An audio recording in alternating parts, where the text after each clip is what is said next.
Le cancer est aujourd'hui la 2e cause de décès dans le monde. Chaque année, il touche plus de 400 000 personnes en France.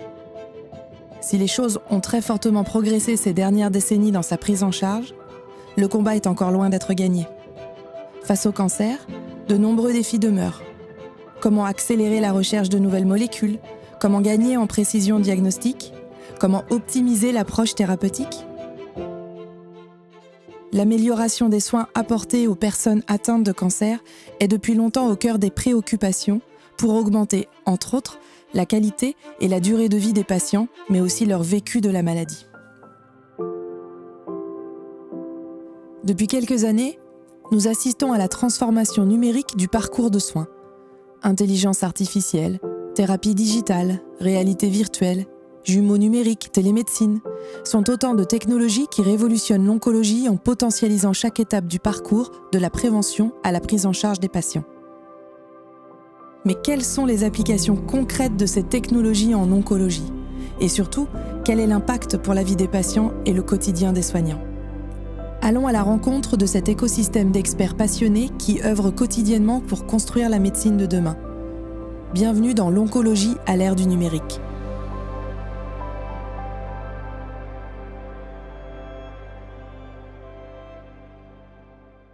Cette femme que vous voyez à l'écran, c'est moi. Je suis Caroline et je me bats contre le cancer depuis 5 ans maintenant. De ce fait, je connais très bien chaque étape du parcours de soins avec ce qu'elles impliquent de questions, de doutes et d'angoisses. En plus de ça, il s'avère que je suis personnellement une fervente ambassadrice du digital en santé, alors c'est moi qui vais vous accompagner au travers de cette exploration du numérique en oncologie. Avant toute chose, j'aimerais poser une base fondamentale. L'importance de ne pas rester seul. Seul en tant que patient, nous y reviendrons, mais il est aussi important pour les professionnels de penser complémentarité des expertises dans la course contre le cancer. Ensemble, on va plus loin. Et en oncologie, l'écosystème est riche. Patients, médecins, instituts de recherche, centres de soins, start-up innovantes, laboratoires pharmaceutiques. Tous apportent une pierre à l'édifice et la dimension partenariale est indispensable pour avancer. Ce qui est au cœur du Paris-Saclay Cancer Cluster, c'est la dimension partenariale.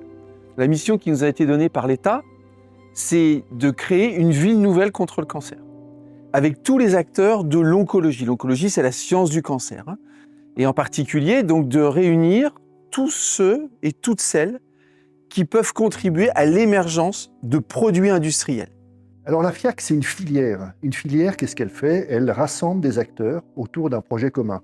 À un moment où la donnée dans le domaine du cancer prend une dimension tellement essentielle et tellement importante, comment est-ce qu'on peut créer un écosystème qui réunit et qui rassemble des acteurs publics, en particulier l'INCa, et des acteurs privés, les grands laboratoires de recherche dans le cancer qui souhaitaient s'engager et devenir des administrateurs de la filière pour travailler ensemble et faire ce qu'on appelle la preuve par le projet.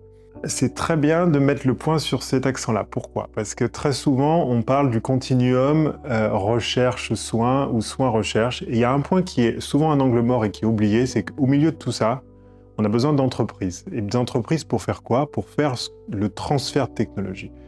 En France, on a tendance à parler de valorisation, mais valorisation, c'est à la fois de la valorisation scientifique, de la valorisation au sens de la dissémination des connaissances et la valorisation économique. À l'intérieur de l'ensemble du dispositif mis en place par l'État pour accompagner la transformation de la recherche en produits industriels, nous sommes là justement pour faire cette dernière étape, c'est-à-dire extraire les plus grandes découvertes qui sont issues de la recherche fondamentale pour les transformer en produits industriels. Ces produits industriels, ça peut être du diagnostic, ça peut être du traitement, ça peut être du dispositif médical. Ce sont les cancers de l'adulte, les cancers de l'enfant, les cancers rares, les cancers plus fréquents. C'est l'ensemble du domaine de l'oncologie. Tant qu'on n'est pas confronté au cancer, on ne se sent pas concerné. Et pourtant, ça n'arrive pas qu'aux autres. Le dernier baromètre cancer met en lumière que 28% des Français pensent que l'on ne peut rien faire pour éviter la maladie. Quand on sait que près de la moitié des cancers sont entre autres liés à des facteurs de risque évitables, ces chiffres sont tristes à lire. La prévention est tellement importante. Heureusement, certains ont décidé de prendre ce défi à bras le corps. Dépistez-vous, c'est un accélérateur de prévention des cancers. Notre mission, elle est très simple, prévenir plutôt que guérir. En France, en fait, il y a encore trop peu de personnes qui se font dépister, alors que le dépistage précoce sauve des vies. Donc, avec Dépistez-vous, on a choisi de simplifier, de personnaliser et de permettre de rendre accessible la prévention et le dépistage avec 3 solutions. Donc, la première, c'est une plateforme digitale pour connaître son risque et agir. La deuxième, c'est des ateliers de prévention co-animés et co-construits par des soignants et des patients pour déconstruire les idées reçues et les fausses croyances.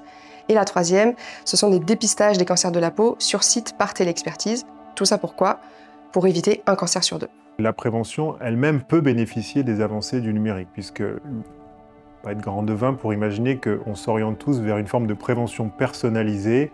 Chacun a une forme de risque individuel différent d'un autre, avec laquelle on pourrait peut-être apporter des réponses de manière à ce qu'on guide les programmes de prévention sur certaines populations qui sont particulièrement identifiées comme à risque, ou plus concrètement en cancérologie. Il y a aussi la prévention des rechutes. Quelqu'un qui a déjà eu un cancer, ça reste à valider, mais la technologie avançant va nous permettre de dire telle personne a plus de risque de rechute qu'une autre. Et donc là, on voit arriver la question de comment est-ce qu'on l'intègre, ça. Et ce sont des questions numériques, fondamentalement, qui vont nous permettre de régler ces questions-là. Il y a 150 000 cancers qui sont évitables chaque année. Le cancer, c'est encore la première cause de mortalité prématurée en France. Et 1 personne sur 2 sera confrontée au diagnostic de cancer au cours de sa vie. La bonne nouvelle dans tout ça, c'est que 40% des cancers peuvent être évités grâce à la prévention et au dépistage. Et c'est là que j'agis avec Dépistez-vous. Les données, elles sont à la base du numérique en santé. Je ne sais pas vous, mais moi je me suis souvent demandé comment ces données étaient utilisées et surtout, comment elles sont protégées. Car c'est de notre intimité qu'il s'agit. Y a-t-il un cadre ? À quoi servent-elles ? Au-delà de la recherche, ont-elles des finalités commerciales ? Et si elles tombaient dans de mauvaises mains ? Autant de questions auxquelles de nombreux travaux de structuration et de sécurisation tentent de répondre. Aujourd'hui, 75% des Français ou des patients qui sont interrogés dans les études manifestent une certaine réticence, une certaine prudence à l'égard de l'usage et de l'utilisation des données qui leur appartiennent, de leurs données de santé. Or, on sait aujourd'hui que l'IA s'appuie sur ces données de santé et qu'il est donc nécessaire de constituer un environnement dans lequel ces données, elles vont être bien sûr accessibles, bien sûr de bonne qualité, bien sûr sécurisées, mais également qu'elles vont être capables de se parler entre elles. Et c'est le travail principal que fait la FIAC, qui est de permettre de rassembler ces données, de les sécuriser, de faire qu'elles se parlent et de faire en sorte qu'elles puissent être exploitées. Aujourd'hui, c'est la matière première numéro 1 sur laquelle travaillent les chercheurs. Cette information-là, elle doit être assemblée, elle doit être mise à disposition des personnes qui travaillent pour en faire un nouveau substrat de recherche. On comprend très bien que ces données, donc, elles ont un rôle, une utilisation primaire qui est le soin, donc qui est vraiment le premier sujet. Le deuxième, c'est en effet la réutilisation, les utilisations secondaires de ces données. Donc on parle des établissements qui, eux, ont besoin d'indicateurs pour mieux piloter le soin, l'organisation de leur établissement. Donc il y a toute une notion de développement d'indicateurs de pilotage. Il y a également une notion d'indicateurs plus médicaux sur les parcours de soins. Comme je vous l'ai dit, un patient, il a un parcours thérapeutique, mais aussi un parcours de soins un petit peu plus large, hors de l'hôpital. Et bien sûr, le troisième domaine, c'est la recherche proprement dit. Et donc le premier niveau de valorisation, c'est déjà l'utilisation de ces données. C'est la valorisation scientifique, c'est le fait de pouvoir travailler sur cette matière première qui, maintenant, va servir à optimiser le soin. Et les choses vont très vite. On n'est plus dans des délais extrêmement long finalement, où entre le temps de la découverte et le temps de l'application en clinique, il pourrait se passer des dizaines d'années. Aujourd'hui, l'identification d'un marqueur génétique, quand il est validé, il peut immédiatement être réutilisé, très rapidement être réutilisé dans le soin. Donc ça, c'est le premier niveau. Et là, on a un enjeu à continuer cette dynamique-là, parce qu'aujourd'hui, ça peut paraître des volumes importants, mais il faut que ça aille beaucoup plus vite, et surtout que ces données circulent, soient appairées avec d'autres bases de données, et pas uniquement celle de l'Institut Curie. Concernant la diffusion de la data, je ne sais pas si le terme rapidité est le plus adapté. Chaque pays ou continent a ses avantages et ses inconvénients. Donc, il faut trouver l'équilibre entre en effet la protection du patient dont on a parlé, des données du patient. Il ne faut pas qu'on puisse faire n'importe quoi avec ces données. On voit très bien, et notamment avec le développement d'intelligence artificielle, qu'il peut y avoir clairement des mésusages, volontaires ou involontaires. Quand on entend récemment qu'une IA va être développée, sans citer personne, qui soit une IA anti-woke, conviviale et humoristique, on sait très bien qu'on peut le faire au niveau technologique.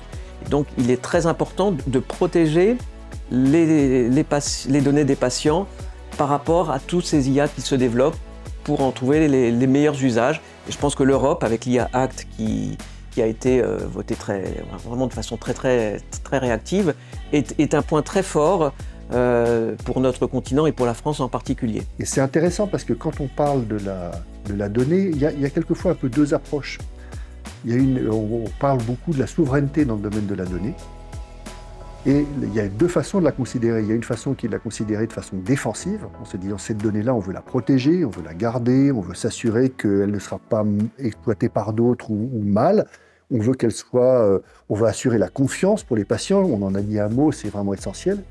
Mais il y a une autre façon également de considérer la souveraineté dans ce domaine-là, qui est une souveraineté, elle, plus offensive. C'est de se dire comment est-ce qu'on va créer un écosystème qui sera tellement attractif que l'on va pouvoir apporter des solutions de santé qui soient innovantes, nous-mêmes, sans dépendre d'autres, et de le faire de façon compétitive. Et on sait en France qu'on a beaucoup à mettre en avant dans le domaine. Si la route est encore longue pour aboutir à une réelle harmonisation des datas à l'échelle internationale, la tendance est quand même rassurante. Mais revenons-en aux patients si vous le voulez bien. L'un des aspects les plus importants dans la prise en charge du cancer est le fait de le diagnostiquer le plus précocement possible. Plus le cancer est détecté tôt, meilleures sont les chances de guérison. C'est pourquoi le diagnostic précoce est l'un des enjeux majeurs des politiques de santé publique et il repose entre autres sur le dépistage. Le cancer du sein est l'un de ceux pour lesquels le dépistage est le mieux organisé. Pourtant, depuis 2012, la participation des femmes au programme est en diminution, toutes tranches d'âge et toutes régions confondues. En cause, la pandémie, certes, mais aussi la peur du diagnostic et des problématiques de délai dans la prise de rendez-vous dans les centres de radiologie. Devant la forte progression du nombre de cas de cancer, il est urgent de faciliter le travail des acteurs concernés pour établir un diagnostic le plus tôt possible, gagner du temps et ainsi dépister encore plus de patients. L'intelligence artificielle a ici une carte à jouer. L'intelligence artificielle est un processus d'imitation de l'intelligence humaine qui repose sur la création et l'application d'algorithmes exécutés dans un environnement informatique. Son but est de permettre à des ordinateurs de penser et d'agir comme des êtres humains. C'est à la fois fascinant et terrifiant. A-t-elle vocation à remplacer les médecins ou les chercheurs ? Le cerveau humain va-t-il devenir obsolète ?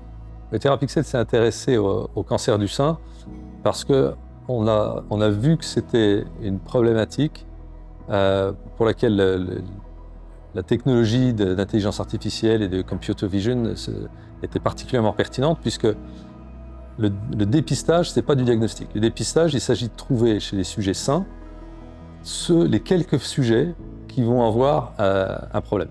Dans le cancer du sein, sur 1000 examens de dépistage, il n'y en a que 8 qui auront effectivement un cancer. Donc c'est la thématique de l'aiguille dans la meule de foin. Et là où on a eu une approche différente, c'est qu'on n'essaie pas de trouver les 8 personnes sur 1000, ça c'est le rôle du radiologue. Nous, on est là pour brûler le tas de foin, pour mieux trouver l'aiguille. Ce que l'on a fait, on a développé en fait une solution de traitement de l'image qui s'appelle Visiosite et qui intègre de l'intelligence artificielle et qui va pouvoir aller observer au sein d'un échantillon d'urine l'ensemble des éléments biologiques et en particulier des cellules qu'on appelle urothéliales. Pour faire très simple, il n'y a à la fois pas une cellule qui ressemble à une autre cellule, mais il y a quand même beaucoup de similarités. Et donc l'intelligence artificielle nous permettait, en apprenant sur un grand nombre de données, donc des données cellulaires, c'est-à-dire des images de cellules, mais également en fait le statut du patient, c'est-à-dire savoir si au final il s'est révélé avoir un cancer ou pas, on a pu en fait, je dirais, automatiser le fait de classifier ces éléments cellulaires en sains, malades, et également de donner une recommandation diagnostique. Donc on a développé une solution qui intégrait l'intelligence artificielle depuis le premier jour, à nouveau sur une thématique qui est particulièrement adaptée, puisque les cellules, la biologie pour ça en fait est parfaitement, je dirais, compatible avec l'intelligence artificielle. On parle du vivant, on parle de quelque chose qui est fondamentalement darwinien, qui n'est pas prédictif dans la manière dont les choses vont évoluer, Et donc il y a quand même l'hypothèse scientifique à la base de tout, et l'IA ou les technologies algorithmiques ne sont qu'un outil pour accélérer, aider, mais ne sont sûrement pas l'outil qui va, d'une certaine manière, guider la découverte. Là où par contre c'était une aide non négligeable, c'est l'analyse quelque part automatisée de la quantité de données qui sont publiées sur les journaux, dans les journaux. Je n'ai pas les chiffres ici, mais le volume a considérablement augmenté au cours de ces 10 dernières années de publications scientifiques. Aucun être humain normalement constitué est en capacité d'analyser ces données. On imagine assez facilement que des outils d'intelligence artificielle vont permettre finalement de pointer du doigt telle publication qui n'aurait pas été vue ou au sein de telle publication une information qui pourrait nourrir un travail en cours. On essaie de rassurer le radiologue sur tous les cas où il n'y a rien à voir, pour qu'il ne passe pas du temps à chercher quelque chose qui n'existe pas, et qu'il puisse vraiment se concentrer soit sur les cas où effectivement il y a quelque chose de très visible, donc l'IA apporte une confirmation de ce que le radiologue suspecte, mais aussi dans les cas où il y a une incertitude, c'est-à-dire qu'il y a quelque chose de suspect mais on ne sait pas trop, et donc on donne des éléments d'information supplémentaires au radiologue pour que lui puisse poursuivre ses investigations, et donc on a vraiment une notion de l'IA comme compagnon du radiologue qui va l'aider et l'accompagner, le rassurer, le rendre plus confiant dans sa prise de décision. Au-delà d'augmenter la performance diagnostique pour un impact clinique évident, l'intelligence artificielle peut également avoir une influence significative au niveau médico-économique. Le cancer de la vessie, ça touche tout le monde, indépendamment des classes sociales. Et l'objectif de Vitalix depuis le premier jour, ça a été de faire en sorte que tous les patients puissent bénéficier de Palanyse et non pas seulement les plus fortunés. Il faut se rappeler qu'en France, la perception des patients, c'est que la santé est gratuite. Donc ça, c'est un élément important parce que quand on développe une nouvelle solution sur un marché, ça veut dire que la propension des patients français à payer pour une analyse est relativement faible puisqu'indirectement, elle est prise en charge par leurs impôts, c'est-à-dire qu'ils contribuent directement. Le RIHN 2.0, en fait, c'est une capacité d'avoir un remboursement temporaire d'actes innovants. Et VitaDX, et avec sa solution Visiosite, rentre pleinement dans cet acte puisque nous ne sommes pas un dispositif médical autonome, on est un dispositif qui est utilisé par un médecin pathologiste pour rendre un acte diagnostique. Après l'annonce de mon diagnostic, mon premier réflexe a été de me lancer dans des tonnes de recherches sur le cancer. J'avais besoin d'être rassurée. Comment ma vie allait-elle être impactée ? Mais surtout, est-ce qu'on avait trouvé de nouveaux traitements ? Est-ce qu'aujourd'hui, concrètement, on soigne le cancer ? Clairement, les choses ont progressé. Et le numérique n'y est pas pour rien. En effet, l'intelligence artificielle repousse les limites de la découverte des médicaments en offrant une rapidité et une précision incomparables, ouvrant la voie à de nouveaux candidats médicaments très prometteurs. Alors la techno qui est au cœur d'Akemia, déjà elle est issue de la recherche académique française, puisqu'elle est issue de l'École normale supérieure et du CNRS. Et comment elle fonctionne en quelques mots, c'est assez simple à dire. Il y a une IA générative qui invente des molécules thérapeutiques. Et on a une technologie unique au monde qui vient justement de l'ENS et du CNRS qui permet de tester dans l'ordinateur si ces molécules ont une chance d'être des molécules, des candidats médicaments. Donc concrètement, comment on teste dans l'ordinateur, c'est avec de la physique théorique et numérique à l'échelle des atomes et des molécules, c'est-à-dire à la plus petite des échelles. Et en fait, donc, on invente des molécules avec de l'IA générative, on les teste avec de la physique théorique unique au monde, et on donne cette information à l'IA générative, est-ce que c'est des bonnes molécules ou pas, qui apprend de cette nouvelle physique, de cette information physique, pour générer de meilleures molécules. Et on fait comme ça des boucles de renforcement, jusqu'à ce qu'on ait inventé quelques molécules dont on soit assez content pour ensuite les faire fabriquer et les faire tester.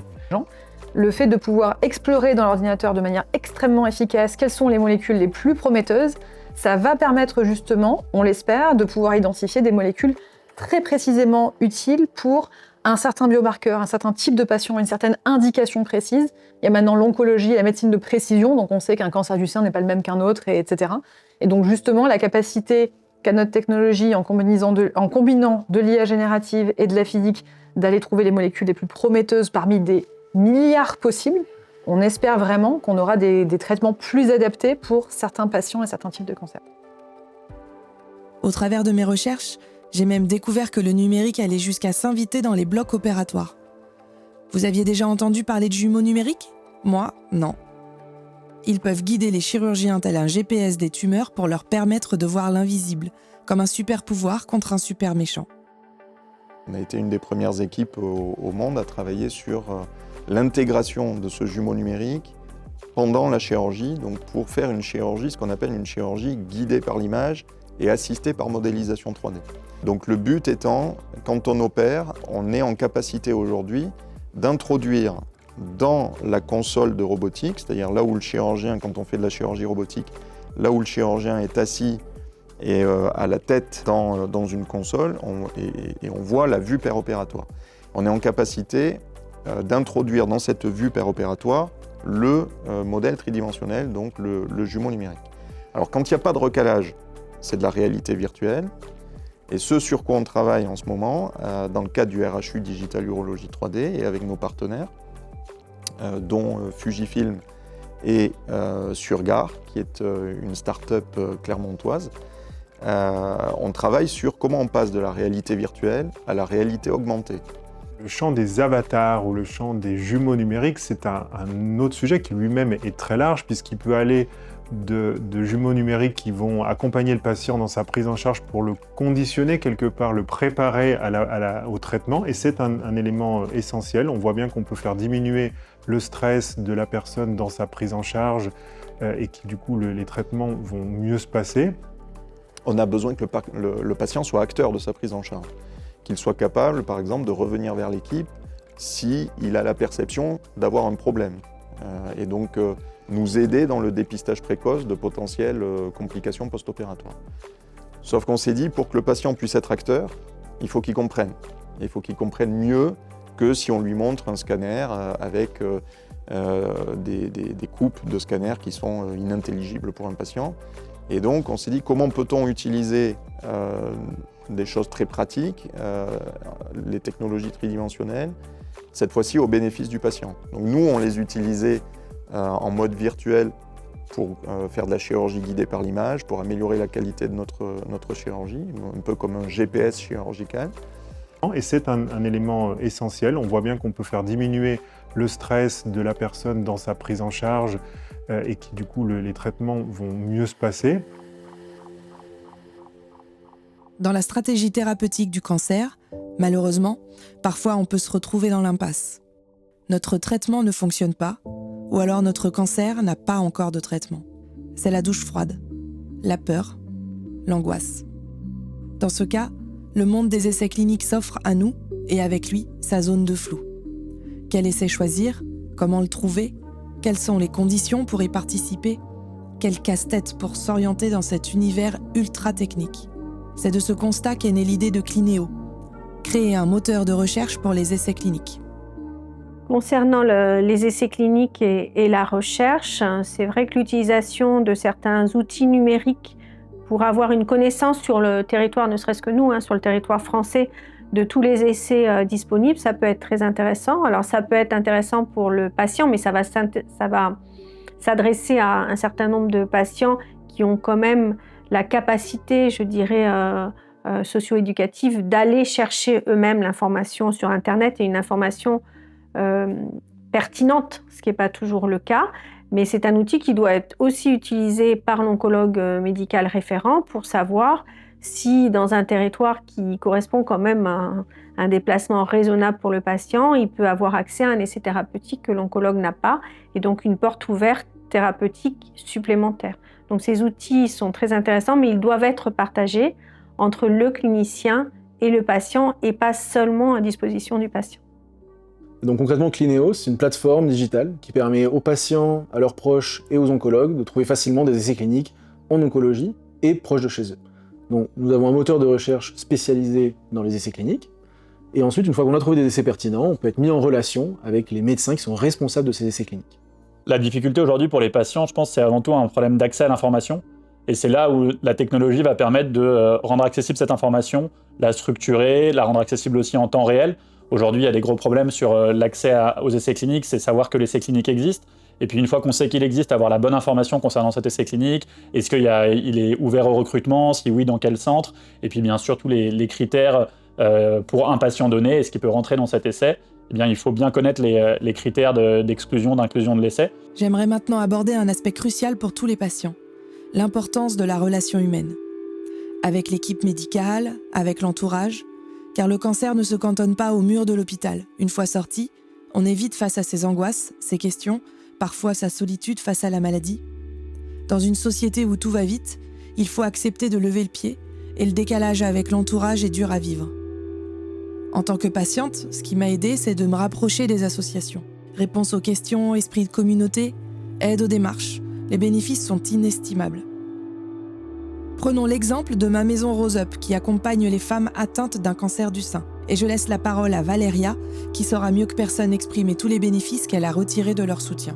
Je suis mexicaine et je suis ici parce que j'ai été diagnostiquée avec un cancer du sein quand j'avais 27 ans. Mon copain m'a dit, je suis sûre qu'il y a des associations en France, qu'on est le pays des associations, donc je suis sûre qu'il aura un lieu pour toi. Donc on a vraiment dit Association Paris Cancer du sein et je suis tombée en Maison Rose Up. Rose Up est une association qui accompagne les femmes touchées par tout type de cancer. Et ça existe à Paris, mais ça existe aussi en ligne. Et comme on est en train de décider, on reste au Mexique, on vient en France, je dis n'importe, j'adhère, c'était décembre, je dis n'importe, j'adhère. Je viens parce que je sais que aussi ça existe. Maison Rose Up existe. Je ne veux pas être toute seule. Je veux voir quelqu'un qui m'aide, qui m'accompagne. Parce que j'avais que mon copain, je n'ai pas de famille ici, je n'ai pas des amis ici. Donc vraiment arriver à la Maison Rose, c'était... Je le dis à tout le monde, mais ils m'ont sauvé la vie. Parce que c'était très dur de quitter ma famille, mes amis, mon pays. Et ils m'ont sauvé la vie. Moi, les maisons Rose Up, je les définis avant tout comme une boîte à outils pour répondre à toutes leurs questions et aussi comme un cocon. Quand une femme vient la première fois et qu'on lui demande pourquoi elle vient ici, la réponse est toujours la même, pour échanger entre pairs. Et ensuite, elle nous parle de leurs effets secondaires. Donc ce lien communautaire de pair et danse entre personnes est vraiment essentiel pour elle. Même si j'étais dans mon lit, mais je pouvais avoir ce moment de dire « Allez, on est tous ensemble, tout va bien, il y a quelque chose qui sort, j'ai un moyen de lâcher prise, même si je ne peux pas sortir de chez moi et venir à Maison Rose, j'ai ma Maison Rose en ligne et ça a aidé tellement. » Rose Up, c'est avant tout une association de patientes. Donc vraiment, on construit nos projets avec les femmes et même sur les maisons physiques, comme sur ma maison Rose Up, on va mettre des ateliers en fonction de leurs besoins. On va les écouter, on va les questionner régulièrement et on va s'adapter à leurs demandes. La dimension humaine, elle est aussi cruciale dans la relation patient-soignant. Et on a vite tendance à opposer l'humain au numérique. Pourtant, c'est peut-être une conclusion un peu rapide.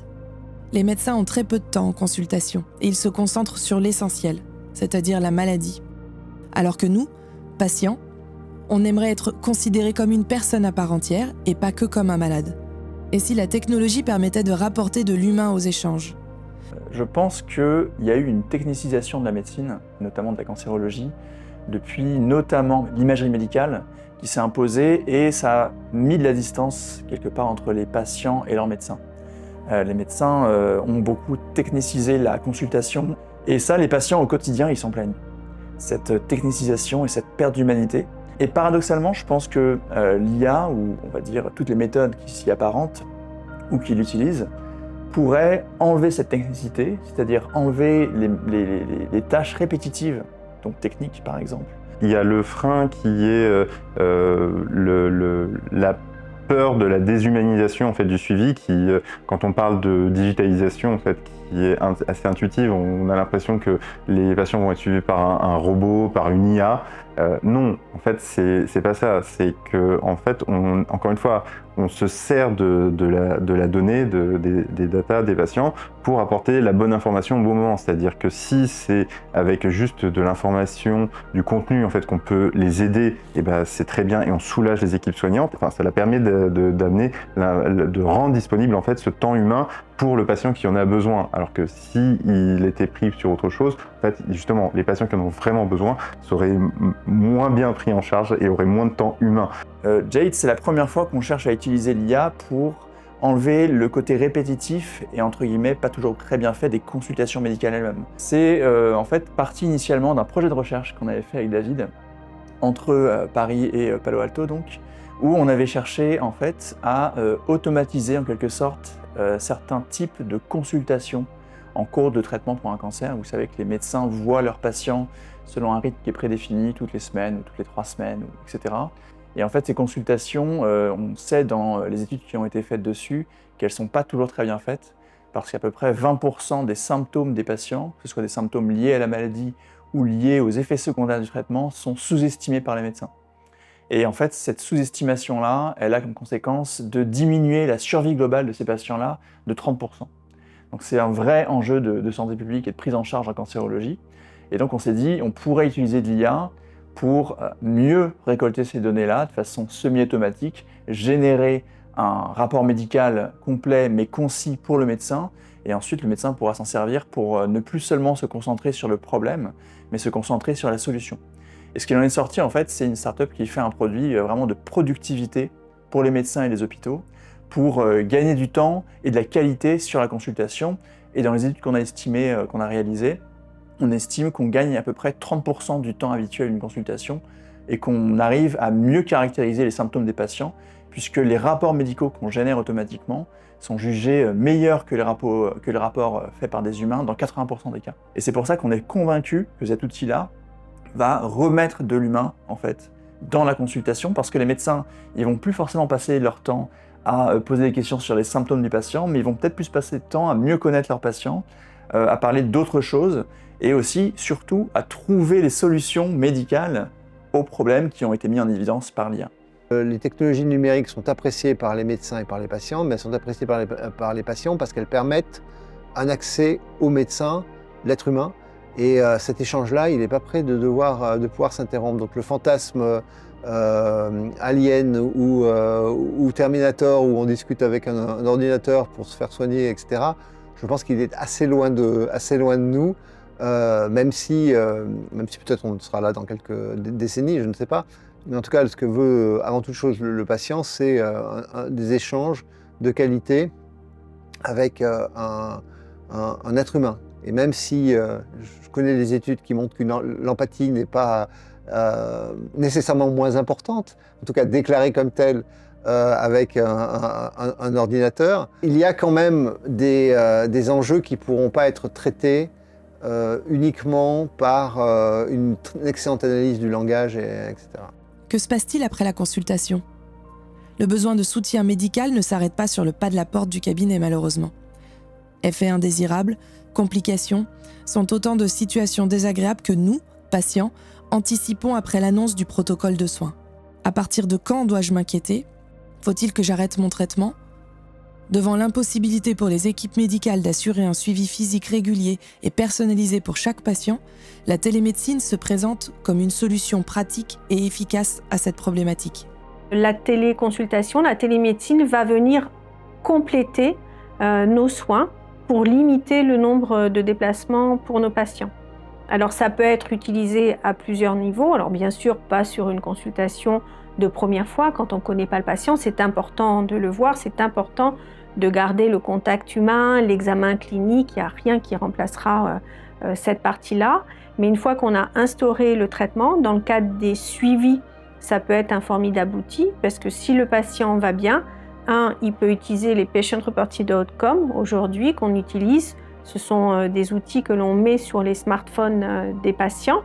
Ils peuvent remplir une fois par semaine, est-ce qu'ils ont des effets secondaires, est-ce qu'il y a des choses qui apparaissent sous traitement. On a une alerte, assez rapidement on peut passer un coup de fil et on peut avoir un certain nombre de mesures préventives pour pas que les effets secondaires soient trop importants ou viennent aggraver la situation clinique de notre patient. Le principe de la télésurveillance en général, c'est de prévenir les problèmes de façon très précoce. Et donc l'intérêt de la télésurveillance, notamment en oncologie, c'est de traiter les complications des patients liées à leur traitement principalement, afin de les prendre de façon précoce et de faire en sorte qu'ils ne s'aggravent pas pour que les patients en fait, puissent continuer leur traitement. Et très concrètement, aujourd'hui Résilience, c'est une application du côté patient qui envoie des questions aux patients pour les interroger sur leurs symptômes. donc la douleur, la fatigue, les diarrhées, et qui est formaté pour que les patients puissent y répondre de façon naturelle, et qui va permettre, en cas de problème, d'émettre des alertes du côté du soignant en lui disant « Attention, ce patient présente des problèmes, il s'aggrave », et donc de pouvoir agir de façon précoce pour éviter que cette situation ne s'aggrave trop, et pour pouvoir, en fait, au final, maintenir le patient sous traitement, éviter les hospitalisations non prévues, et au final, en fait, on a montré un bénéfice en survie globale des patients, ce qui est en oncologie une chose assez rare. Si on a un traitement à réaliser, plutôt que de faire venir le patient sans savoir s'il va être en capacité de recevoir le traitement ou pas, la veille, la téléconsultation va permettre à la fois d'interroger le patient, est-ce qu'il est bien, est-ce qu'il n'a pas eu trop d'effets secondaires, est-ce que son bilan biologique est satisfaisant, tout va nous arriver sans qu'il ait besoin de se déplacer. On peut anticiper la prescription du traitement pour son arrivée à l'hôpital de jour. On va également gagner beaucoup de temps pour ça. Et puis, il va y avoir aussi toute la partie accompagnement de nos patients quand on peut faire du lien avec la ville et les soins de ville. C'est aussi important à ce moment-là d'utiliser ces outils de télémédecine. À la base, ce qu'il faut bien qu'on se rende compte et sur lequel, en tant que professionnel de santé, il faut qu'on soit un petit peu humble, c'est qu'on sous-déclare, on sous-estime les symptômes des patients. Partant de là, on se rend compte qu'il faut donner la voix aux patients, en fait, leur donner une possibilité de déclarer des symptômes pour pouvoir en fait, les suivre de façon très précoce. L'idée, c'est de donner la bonne information aux patients au bon moment. C'est ça. Donc, alors qu'aujourd'hui, tout se fait par téléphone et on ne peut pas, avant d'avoir appelé le patient, sans cela, faire la différence entre de l'angoisse, qui est tout à fait naturel pour un patient, surtout atteint d'un cancer, et faire la différence entre ça et un symptôme qui s'aggrave et qui nécessite une prise en charge médicale particulière. La télémédecine a une place également très importante pour accompagner nos patients à domicile dans une période de leur vie où ils n'ont plus de traitement anticancéreux spécifique, sur des accompagnements de fin de vie, en soins palliatifs notamment. Je trouve que c'est un outil extrêmement pertinent puisqu'on va avoir besoin des équipes de ville, de l'hospitalisation à domicile, des équipes mobiles de soins palliatifs pour s'occuper de notre patient en fin de parcours, en fin de vie. Mais pour nous, c'est très important de garder ce lien. Et pour nos patients, c'est très important de garder ce lien avec l'oncologue référent puisque c'est absolument pas une situation d'abandon. Moi, je dis toujours à mes étudiants en médecine, être un bon oncologue, c'est pas guérir tous les patients. On en est incapable. Être un bon oncologue, c'est être en capacité d'accompagner notre patient dans sa dignité, dans son confort de vie, sa qualité de vie, tout au long de son parcours. On ne peut pas choisir son parcours, on ne sait pas à l'avance ce qui va se passer. On fait du mieux, mais on doit être là jusqu'au bout. Et là, c'est un outil formidable parce que faire déplacer un patient en brancard, qui reste alité toute la journée, ça n'a pas vraiment de sens. Par contre, garder ce lien, être capable de communiquer avec lui, garder le lien facilité avec les équipes qui vont venir s'occuper de lui à domicile, savoir adapter les traitements symptomatiques au fur et à mesure de ses besoins, c'est vraiment une ressource très importante. Ça demande quand même de changer des habitudes, c'est-à-dire que la transition de passer d'une télésurveillance, enfin d'une surveillance classique par une infirmière qui appelle les patients, des médecins qui appellent les patients qui répondent à des emails, à en fait un système qui est digitalisé. Ça demande une réorganisation, ce sur quoi les services souvent ne sont pas accompagnés. Et donc ça, c'est une chose sur laquelle en fait Résilience insiste beaucoup, c'est qu'en fait on aide à la transition. C'est-à-dire qu'on a des infirmières qui sont spécialisées en oncologie qui vont accompagner au début les services le temps qu'ils prennent en charge l'outil, qu'ils montent en charge et que leur fil actif passe en télésurveillance digitalisée. Nous assistons à une transformation radicale des pratiques en oncologie. Chaque innovation, chaque donnée partagée ouvre la voie à des possibilités infinies. Nous pouvons désormais envisager un avenir où la maladie est mieux comprise, où les traitements sont plus adaptés et où l'accompagnement des patients est plus fort que jamais. je suis extrêmement optimiste de nature. Mais là, on peut être vraiment optimiste et enthousiaste. Parce qu'on le voit bien, en fait. Quand on repense comment on travaillait il y a 10 ans, 20 ans ou 30 ans et qu'on voit ce qu'on est capable de faire là, mais les moyens sont absolument démultipliés. Pour moi, l'avenir de l'oncologie, il passe entre autres effectivement par les outils numériques. Mais je pense que ça serait une erreur d'imaginer que tout va passer par les outils numériques. Il va y avoir, et il y a déjà beaucoup de développement de nouvelles thérapeutiques. Je pense évidemment par exemple aux CAR-T-cells, aux TIL, aux vaccins, aux ARN interférents. Il y a une quantité, aux nanotechnologies, il y a une quantité de choses qui sont en train d'apparaître et ce sont des choses qui ne pourront pas être remplacées par de l'IA. L'IA, je pense que son premier rôle, ça va être d'être, entre guillemets, un petit peu le chef d'orchestre de tout ça. C'est-à-dire typiquement de définir les meilleures stratégies thérapeutiques, les meilleures séquences de traitement ou les meilleurs examens à faire pour obtenir la guérison avec le moins d'effets secondaires possible. C'est ça, à mon avis, la principale valeur de l'IA dans les années qui viennent.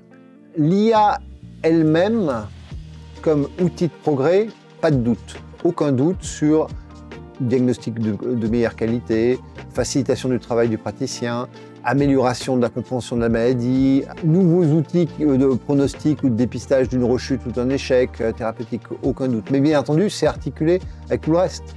C'est articulé avec les progrès médicaux, les progrès de la recherche clinique, les progrès de l'accueil, les progrès des soins de support. Et donc c'est un des éléments majeurs, mais qui, à mes yeux, aussi majeur que, disons, la caractérisation moléculaire des tumeurs et les traitements de précision du cancer, que l'immunothérapie, que les outils de prise en charge de la douleur et des symptômes. On est en train de modifier la qualité de la prise en charge des patients et ça vient particulièrement à point nommé parce qu'on n'est pas assez de médecins, on n'est pas assez de soignants, et que donc ces technologies nous permettent de nous alléger un certain nombre de tâches. Donc elles sont vraiment très bienvenues, en tout cas pour les praticiens. Et les soignants d'ailleurs, parce que c'est exactement le même enjeu. C'est un enjeu majeur pour gagner du temps et se consacrer davantage à notre cœur de tâche, qui est de prendre en charge le patient et discuter avec lui, plutôt que des enjeux administratifs de remplissage, de collection d'informations, etc. Le numérique permet d'envisager un avenir où le cancer laisse entrevoir la lumière. Après avoir écouté ces acteurs engagés, j'espère que tout comme moi, vous aurez compris que le numérique laisse place à l'espoir.